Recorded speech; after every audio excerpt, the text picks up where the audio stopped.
Welcome to the Olelo Community Media Podcast, bringing you in-depth conversations with Hawaii's leaders and community voices. Welcome, Gabriel. Super excited to be here. This is excited a to have you. fun experience. This is going to be fun. Yeah. Our conversation is going to be about generative AI and your upcoming workshop with Olelo. Let's start by getting to know you better. Absolutely. So tell us about your background and what led you to the world of AI and technology. Yeah, well, I was born and raised on Maui, Cool. and then I was in our high school's film program, and I played a lot of video games. So it was kind of in the tech world very early on in life. From there, I was able to go to the Academy for Creative Media here at UH Manoa, learn all about film and animation and game design, and I've always been really curious about kind of the newer edge of things, right? Whether it's when digital cameras were just getting started with all the digital photography and video work, to video games in the classroom, to Minecraft, to any of the new things that kind of spark the interest of my students are things that would spark interest in me as well. And I'm like, okay, well, if they're excited about it, I'm excited about it, and let's see what we can use it with. So it's been really cool. That's great. So you grew up on the neighbor islands. Yeah. And then you went to school on Oahu. Yeah. And what made you stay here on Oahu to teach and all that? Yeah. So as I was getting out of college, I was doing a lot of Yes. technology work, right? Yeah. Using the new technologies for commercial purposes, doing some smaller consulting work stuff. Yeah. But earlier on, I was able to meet with Iolani School, and then I was able to get a position teaching there in the special and summer programs to experiment and explore, and really they willing to bring me on to kind of try out these new things. So the idea was, can we use video games in the classroom to kind of teach kids computer science and coding and everything? And from that we got into Minecraft. Minecraft became this huge thing that I ran with for a long time. I got to do a TEDx talk on it about how the kids are teaching themselves about this super complicated game, Right. by video game standards at the time, Yes. right? How can we harness that in the classroom? And that was a really cool one. And now I feel like this AI wave feels like a similar experience where the kids are really excited about it. It's something that we need to figure out as a society and as teachers, especially in the educational world, and it's something to tackle head on and try out. That's so important right now. And so if you could bring me back to the first time you used AI, in your work, was it scary? How did you go about it? How did you jump in? Yeah. So when I first tried playing with the AI tools, so ChatGPT had just come out. Yes. I got a text from my boss, and he was like, "Hey, check this out." And I was like, "I'm already on the website playing with it right now." Right. And that moment of interaction with computers is something that I knew. I was like, "This feels really special. This feels like something that anyone can interact with these systems and engage with them." And I felt that same level of excitement that when I first got my high-speed internet after dial-up. Yes, and I was like, yes. this feels like one of those watershed moments where things are going to change. I totally agree with you. It does feel like that moment when internet was just coming into everyone's lives. And I do remember doing ChatGPT as well and just dabbling with it. And it was mind-blowing. Did you have that same experience? This is exciting. Well, it was crazy because in my jobs I've done in the past, I think within 5 minutes of playing with the tool, I'm like, wow, Yes. I'm pretty sure I replaced 2 of my old jobs that I used to do. Yes. Granted, I didn't publicize that the moment that I saw it, but I'm Yes. like, this is something I need to figure out. And this is something that, wow, it's running here locally on my device here, right? I can just run it here. I can just engage with it here. That's something that Hawaii could use. We don't need huge infrastructures. We don't need all this investment. We're going to be finally on par with everywhere else in the world without location having to affect anything. Absolutely. It levels the playing field so much. Yes. And I think that having you here and teaching just the basics of AI and what it is to our Olelo community and also to anyone who wants to learn AI is really important. So I wanted to ask you if you could describe yourself in 3 words. I usually ask our guests this. What adjectives would come to mind? Oh, if I had to describe myself in 3 words, it's definitely golden retriever energy. I I love That's awesome. like, being very friendly, going out, trying things, not being afraid of really looking like a goof, right? Like, Right. I have to figure out this AI thing.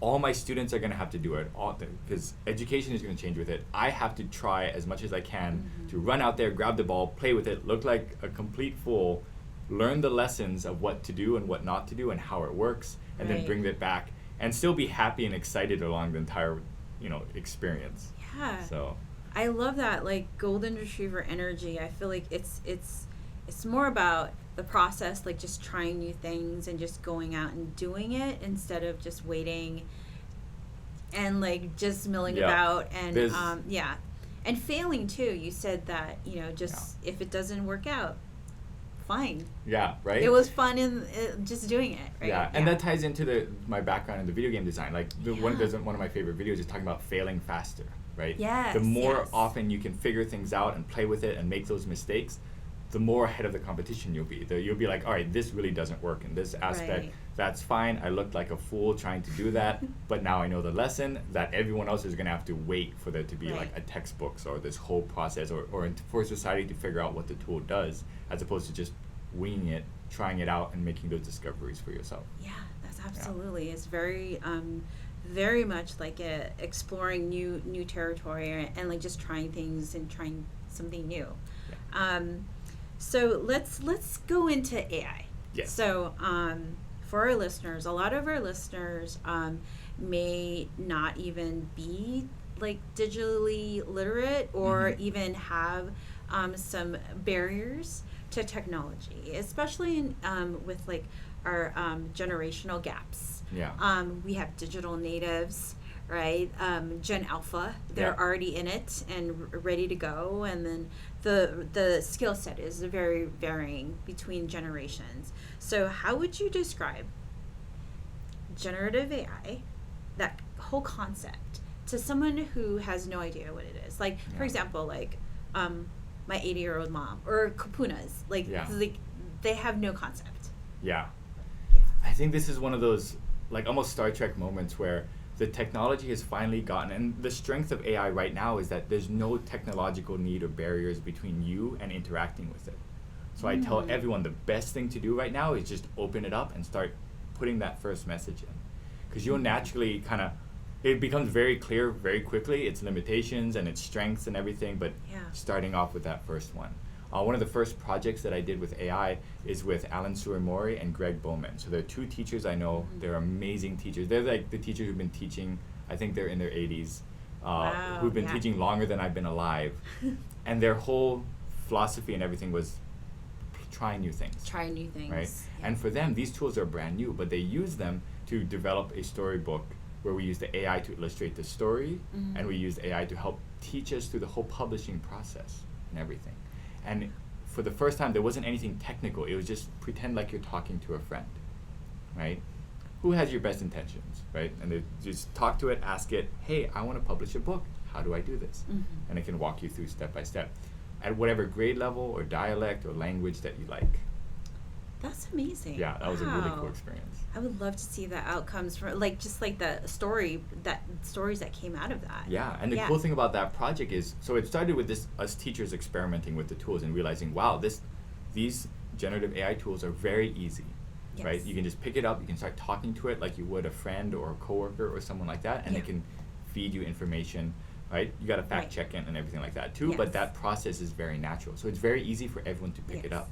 Yes. We were able to take that idea when we made our first book and then put that into hands of students all over the world, really, right? To be able, hey, you can have AI take your first draft writing, polish it up. You can have AI take your crayon drawings and turn them into beautiful like generated art, and then you can feel that experience of creation and publishing first. And then they get to make that, which is a really cool experience. Yeah. Like seeing a bunch of kids being like, look, here's my book. It's on Amazon now, right? Right. Yeah. That must be exciting for them. And so, in its simplest terms, like what I heard you say is it's having a conversation Yeah. with basically with I would a say it's friend, like- an assistant, Yeah. almost, right? And the conversation is helping that assistant, whatever the generative AI chat, GPT or whatever platform is training them to help you better or Yes. help you work more productively and more efficiently. Is that what you're saying? Yeah, so generative AI in its simplest form is the easiest way we've been able to interact with knowledge, computers, and everything in all of human history. You have all of human knowledge and everything that the AI has been trained on at your fingertips, so it can answer you pretty much any question that you want. Obviously, you want to fact check everything, but that first step, it's really easy to be curious again. Wow. So that really opens up the possibilities and exploring new topics and themes and any type of creating solutions or creating stories or any type of content. Yeah. It's generative AI is there. It's like the most simplest way of interacting, you said, with Yeah. technology. I think that's what's Yeah, really and cool is knowledge. Yes. every time we do one of these trainings or workshops, I learn new ways of using AI because everyone brings their own unique experiences and industry Yeah. and everything. Like we have people generating their own books. We have people becoming authors now. We have people asking something as simple as, hey, here's the weird warning lights on my car. How do I fix my car? And that saves them $1,500 trip to like the mechanic because Right. they found it was able to diagnose the part for them. To Yeah. something like, hey, I want to bake cookies. Here's a photo of my pantry. Here's the ingredients that I have. Make me Make a something, recipe. right? Make a Yeah. recipe. Yeah, that's great. So there's so many use cases. There's so many use cases. Awesome. And we So don't yeah, know. yes. We don't even know how to use AI to its fullest potential yet. That's why it's so exciting to Yes. be in the space right now. Yeah. Because every time we talk story with people, we found like, oh, there's 6 new ways we could use this tool. Right. So we're really in that early phase of technology where everyone has a voice and everyone can get involved. Right. And it kind of feels like that wild west of the internet back when it was beginning. Right? It feel that same level of excitement and energy around the technology. Yes, absolutely. So do you use generative AI tools in your daily life? I mean, we're just gonna flip the Oh, hood yes. and just say, how do you use it every day? Oh, I use it all the time. So I do a bunch of different projects, right? Proposals, grant writing, even emails to coworkers and stuff where like I can just be very blunt in the write-up and then have the AI be like, can you make this office speak for me, right? Yes. Talking to corporate clients. speak, I mean, even the emails back and forth between Yes. you and me, I had AI do all of that generative stuff for me. Yeah, it was like, hey, just let her know I'm coming in. I'll be 5 minutes early. It'll be good for it. Yeah. And they'll just reformat that and send it off to you. Well, So I can that's be very funny. rough drafty with my Yes. communications. Yeah. And I can do like 10 times more emails per day now. And my Yes. productivity. And that's, Yes. yeah. And tying that in too, right? Those examples of like just day-to-day use, right? Just little 5-10% increases in your productivity stacks up. Yes. And to the point where like there's a project where we did like this podcast style interview and then we had the AI turn that whole thing into a book. 200-page book, 4-hour interview. Whole process was maybe 5-6 hours of work to generate a finished Amazon published 200-page book. Right. Yeah. What is society going to do to your workers, to your business, to your industry when markets realize that employee productivity can be that level of, hey, you generate 200 pages of productivity every Right. 4 hours? Right. Nobody really knows the answer for that yet, but that's what I hope these conversations and these workshops will bring to light as we figure out what does it look like when society adapts to these new technologies. Right. And it's only when we start using it, then we know how to use it effectively and ethically, and also in a way that serves the people and Yes. communicate with the people within our communities, right? Yes. Yeah. And it's Yeah. such a good force multiplier, right? Like it really amplifies your voice and your abilities, right? So if here in Hawaii, right, where we want our voices seen on a national scale, we want to be able to compete with, us and 3 people around a podcast against a room of 40 people at a big studio somewhere else. We have these tools that allow us to do that kind of like technology and communication. Yes. So I'm yes. excited to see what ideas everyone comes up with at this session. At this session, Because that yes. always becomes like this whole like whirlwind of like, oh, this is really cool. I got to try it for the first time. Right.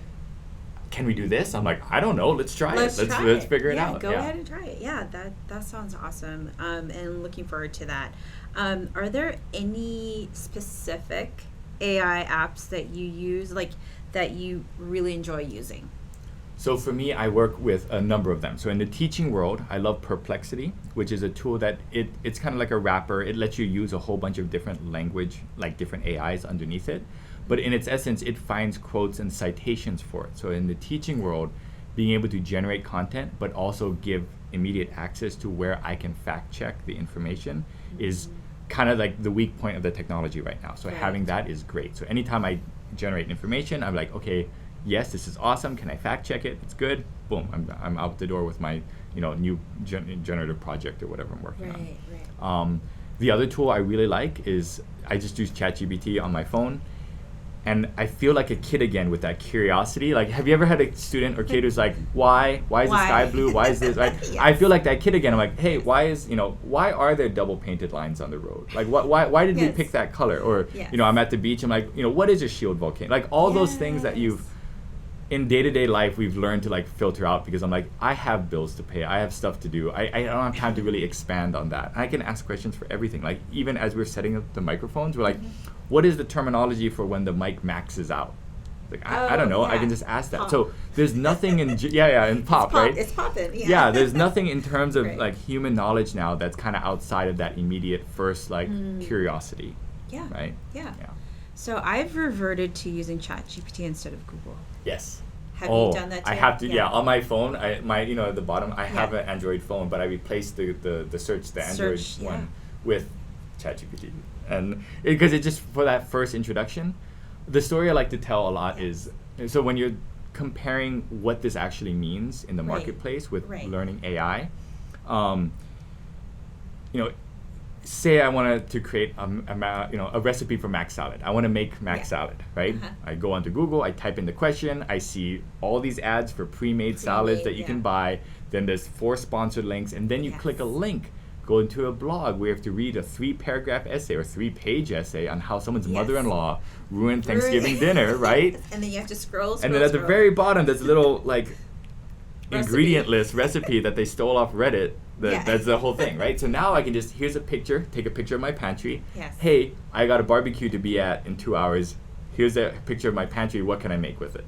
And it generates information generate all and everything. These different recipes. We use that for like shopping lists. We use it for, it's so nice to have a computer vision with you in your daily life. Right. And it's not perfect every time, but like, it's been amazing. That's been the most fun I've had making like food for a barbecue as opposed to being at the barbecue itself, right? Wow, that is really fun.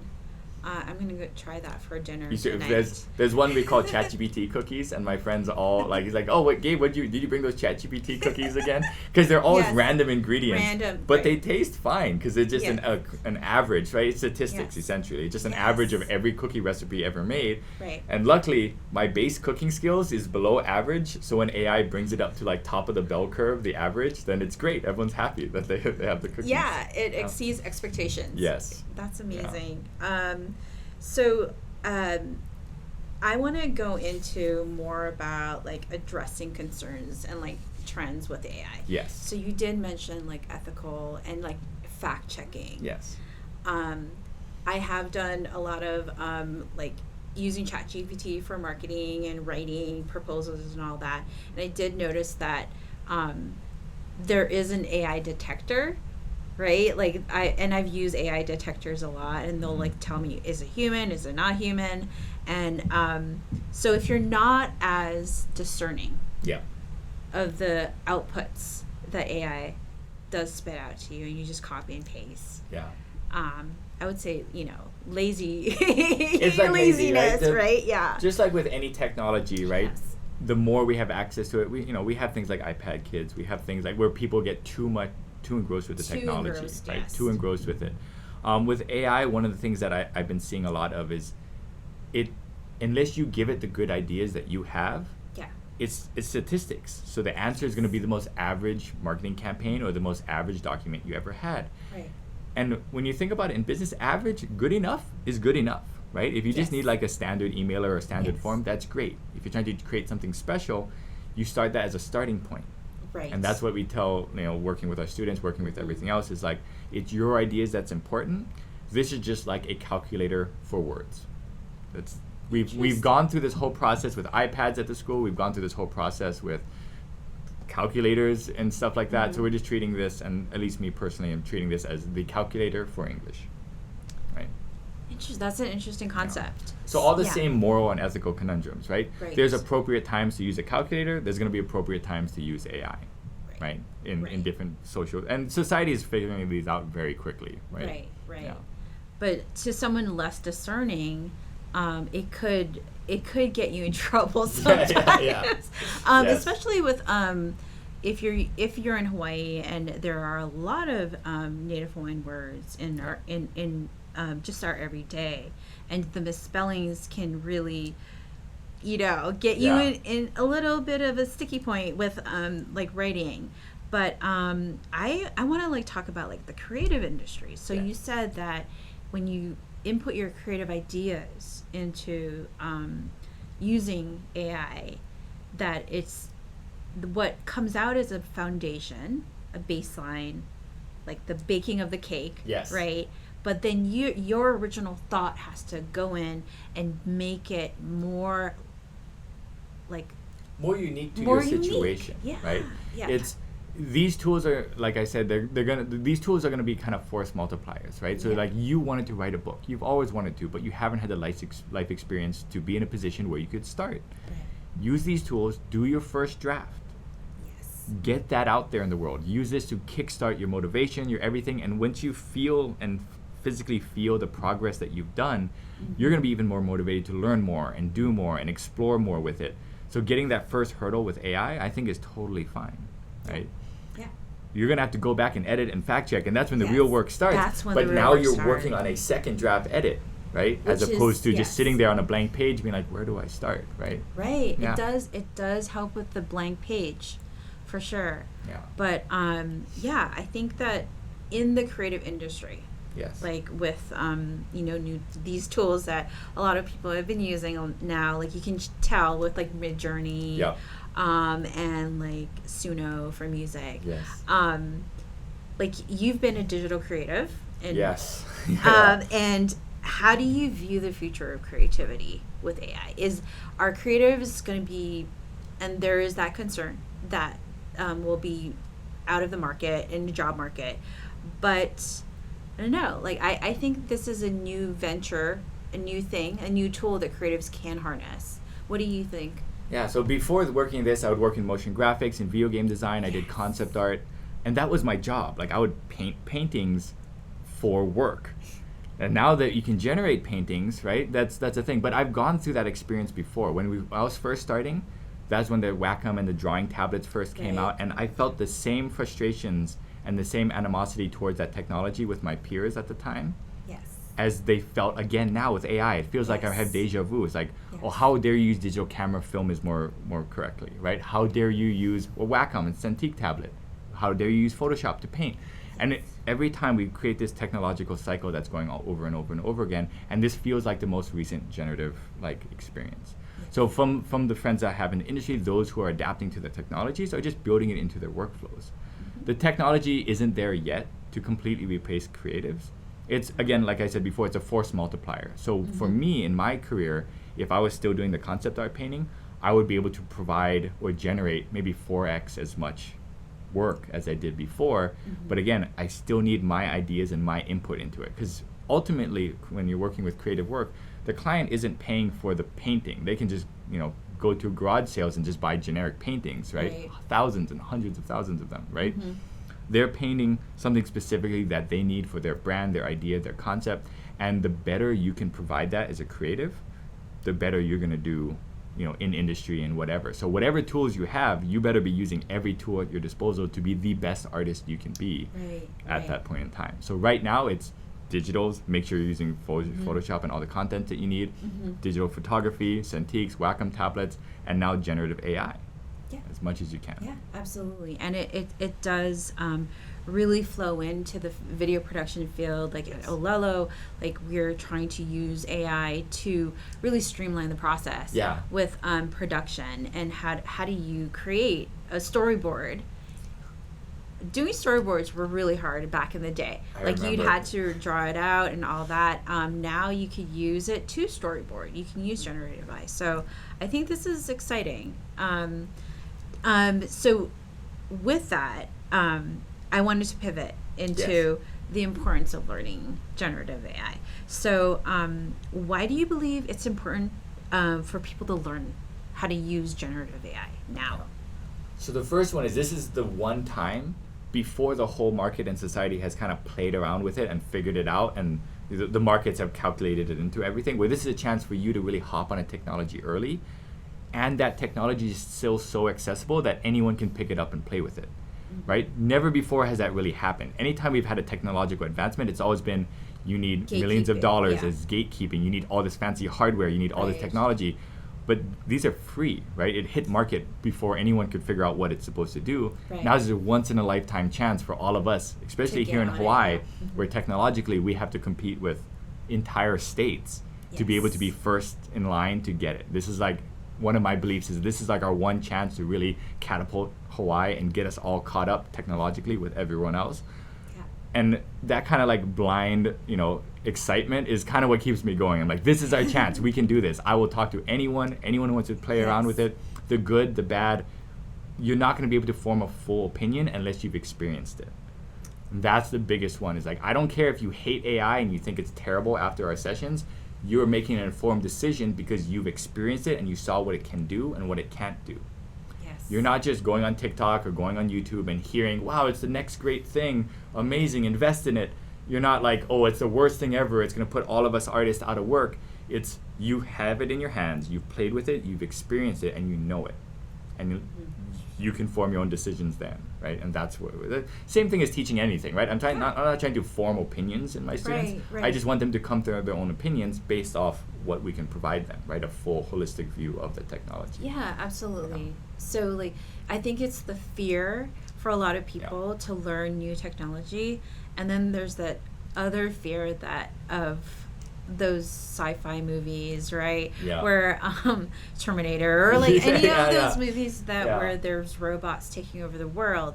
But your point, what you said, is that it's about knowing more about it to form an informed opinion about how you feel about it, instead of just blanketly saying, I don't want to learn that because it's something new that is And that's been a struggle with all kind of technology before this. Like I don't want, this is a new computer thing I don't want to learn. This is a new software I don't want to learn. Like, this is so complicated and hard and out there. And this is the first time my technology has been so accessible that literally every time I do a search session, the first thing I do is open up and ask it a question. And so many times that's all it takes. Once they go for it, they're like, oh, what are you? And then it tells them, what are you? It's like, how do I use you? And then it tells them, right?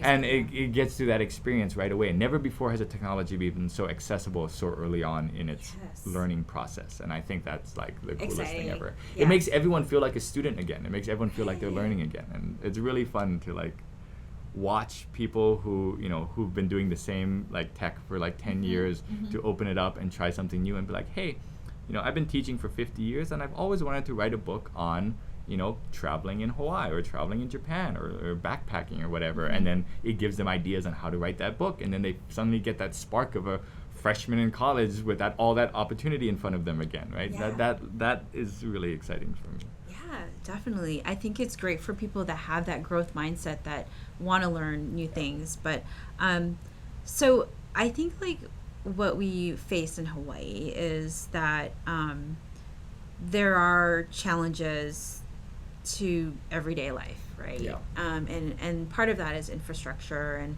access to high-speed internet or things like that. Do you think that Hawaii is ready for this? Like, do you think everyone in Hawaii would be able to learn this type of new technology? Like, I think so, right? I think Hawaii is in a great position. I think anywhere in the world, from every socioeconomic background and everywhere, this is like the I wouldn't say the great equalizer because there's so much stuff going on, but it's that window into a future where everyone has access to all information. And that's like the whole like pie in the sky Star Trek style thinking. But years and years, for decades, right, the most advanced educational institutions and everything, it used to be like, oh, if I want to learn the chemical formula for something, I physically got to go to the library, read it, pay that tuition and do all that stuff, right? Or if I wanted to go to college, I would have to pay for tutorship. I would have to go to a good school, or have my parents work with coaching to make sure my college essays are good to get in, right? Yeah. Now every student in the world, in every language, with whatever socioeconomic background, who can get to a free Wi-Fi connection somewhere, or on a phone, like a $20 flip, like starter Android phone, like one of the flip phones, can ask it, hey, here's my college essay, can you give me feedback on how to make it better, right? Yes. Or Yes. can you, like, how do I budget? How do I do this? How do, Right. I mean, even a series like, how do I talk to dates, right? Or, all these things, right? Yes. Like therapy, all this, Right. there's so many Yes. different avenues, and obviously society's gonna have to figure out which uses are appropriate or not. Right. But to not have Hawaii in that discussion, or for us not to really spread it out everywhere and explore with it and make our own decisions, we're not at the table to decide what happens with this technology in society. Right. So we need everyone to be trying out these tools, so that we can have opinions and we can find out where it can help us, and then use that to kind of help us flourish out here. Yes, absolutely. And I think the more people that are more diverse people at the table, especially Hawaii, we're so Yes. unique and diverse in so many different ways, the better the outcomes are, especially when those who use AI now or build it are predominantly one group of people, right? Yeah. And so if we have a system where we all contribute to it, then the outcomes are way better for us. So yeah, I think that's great. There's so Yeah. much amazing research happening right now with getting native knowledge into these databases as well. So yeah. once you have the base model, you can sub-train it with different pieces of information. And there's so many opportunities out there locally here where we have tons of archived information, Yes. hundreds of thousands of newspapers, writings, oral histories, Oral everything. histories, yes. We have all, I know several nonprofits who have hundreds of hours of transcoded information, Yes. data, and stuff that we could be using that we're just sitting right now. Right. There's right. opportunities where we could train AI on those things. That's a Yes. big financial hurdle. That's other things that can be dealt with. Right. But the more people who play with these tools, who have those conversations get passed down to the people who can make decisions, Right. where we could have like all of Proprietary data humans' sets. knowledge Yes. available to anyone, right? Especially Yes. with our own unique situations here as well.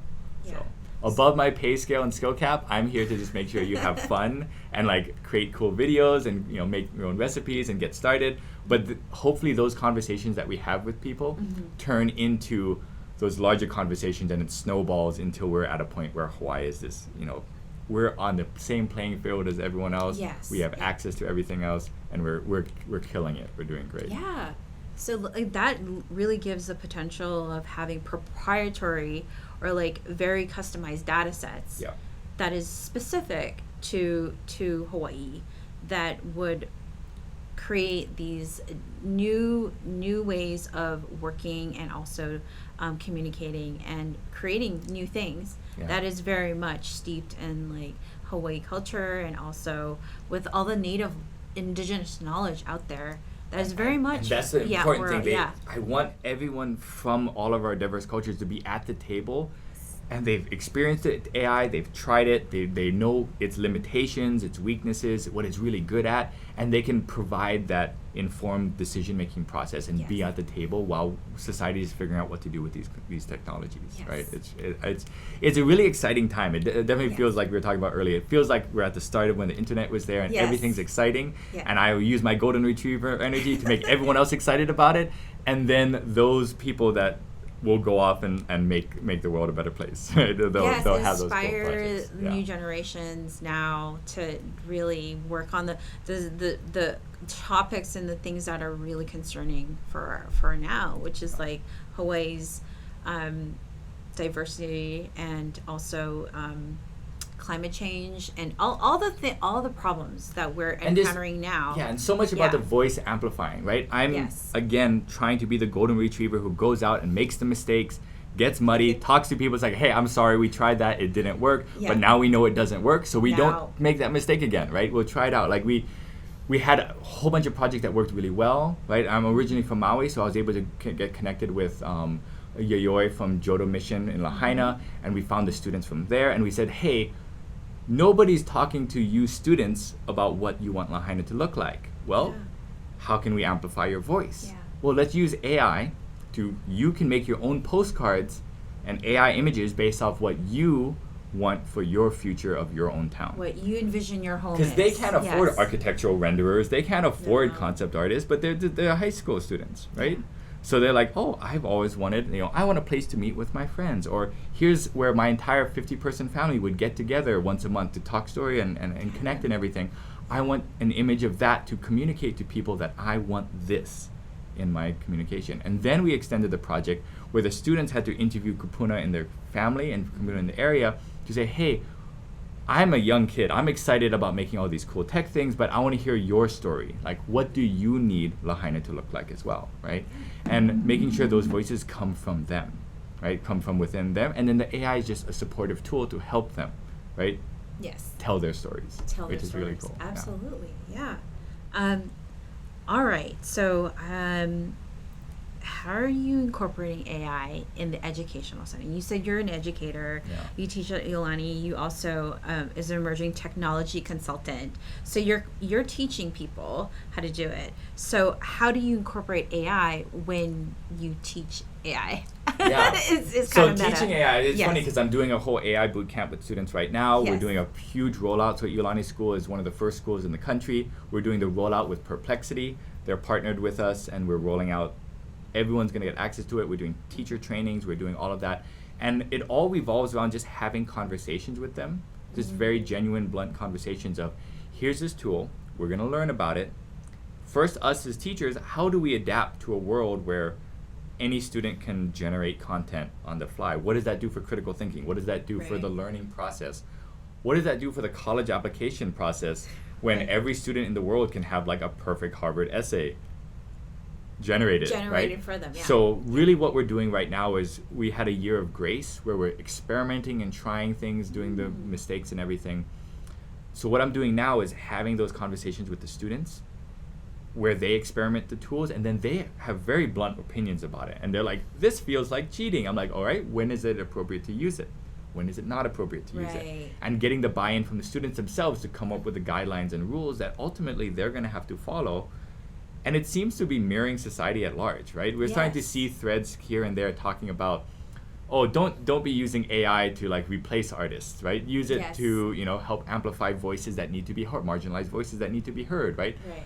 And we're kind of weaving our way through it. So in the classroom space, we're introducing it to the students with the caveat that this is a very muddy, exploratory area. Right. Welcome to education, right? We're like, you thought puberty was going to be crazy. We got to learn puberty while you also have AI tools, while we have all these Right. apps that are trying to get your attention, while we have TikTok, while we have all these algorithms that are working on you. So inoculating them to those rapid changes of technology by giving them the opportunity to assess the technology themselves by saying, hey, here's the AI tool. How does this work? Here's how it works. What do you think? And that's been the best use of it so far. That's amazing because it really develops, like you said, their critical thinking skills, and Yeah. and also like, is this with this tool that comes with great power, comes with great responsibility, right? Yes, yeah. And so I feel like everyone, if they're using this tool, they should have those ethical considerations with any type of use case they do. Yeah. That's great. Do you feel educators and students in Hawaii have adequate awareness and education on AI, or we have a lot to do? Yeah, so we in Hawaii we have a lot of people who are experimenting with it or have Yes. opinions of it. We've heard about it so much. So many people have heard about AI, like you're going to Yes. replace your job. It's going to change markets. It's going to be utopia. It's going to be amazing, right? Right. Very few people at my workshops when I come in have empty chat windows, chat histories. They haven't started trying with it yet. Yeah. So that's my mission right now. It's like I'm trying to get as many people as possible to start and try, get permission, get that experience of, if I have to guide you along the way, let's do it. Let's write our Yes. first book together in 2 hours, and you'll see where it works, where it doesn't work, and then you'll have a more clear vision of what this technology is at least in its current form, where it's Right. easily accessible, it's very democratic, everyone can access it, and we have access to it that way. Yeah. That's great. So that's why you're here. Yes. And partnering with us is that we're trying to bring more awareness and have more people use the tool, and learn from it.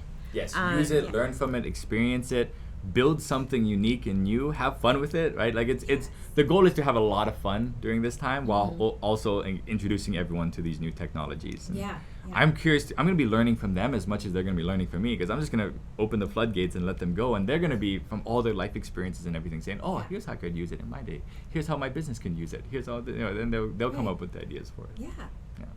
So I use AI every day, and so I really can't imagine my life without it, because it does make my life that much easier.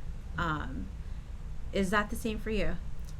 Yeah, it definitely feels like if my phone's ever dead, right? And I'm like, would this be is what like- it feels like. I'm like, I don't have access to all of human knowledge at this very second. What if I want to know what anteaters are like? Or right, what if I want to know this random fact about, Right. Like even traveling, right? I took a trip to Yes. Japan recently with no itinerary plan. I'm like, hey, ChatGPT, I'm in this town. I hate touristy stuff.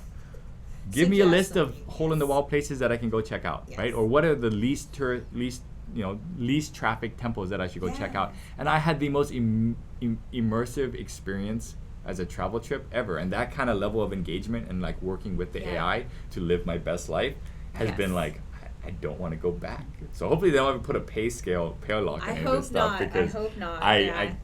I'll have any of the offline versions I can get and just leave it on my computer at home, so I always have access to the current state of all The human current knowledge state. as of 2022 or wherever the last time that the free ones updated. Yes, Yeah. absolutely.